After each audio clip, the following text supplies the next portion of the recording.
សួស្តីពុកម៉ែបងប្អូនទាំងអស់គ្នានេះគឺជាការព្យាបាល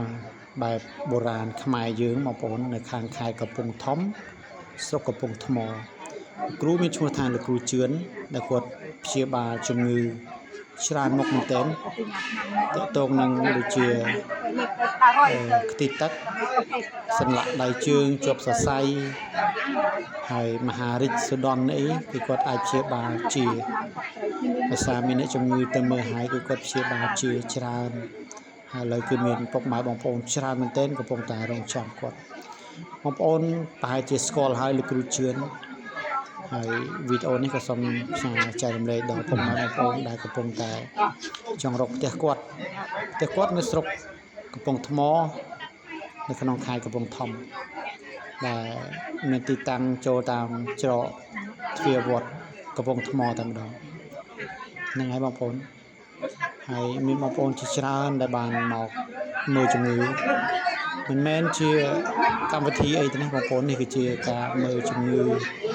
ការព្យាបាលរបស់លោកគ្រូមានបងប្អូនមកខេត្តឆ្ងាយមែនទែនណាបងរងចាំគាត់ចូលទៅតាមរីករាងចាប់ដូចជាចាប់សរសៃដូចជាផ្លុំស្ដោះមានបងប្អូនខ្លះគាត់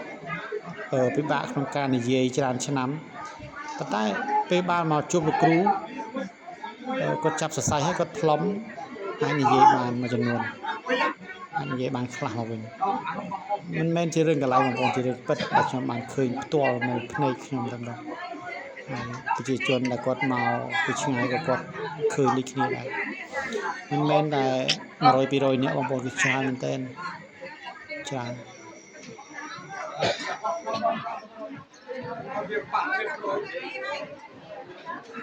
បាក់លើក្រោយ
យ៉ាងក្រោយភាសានេះ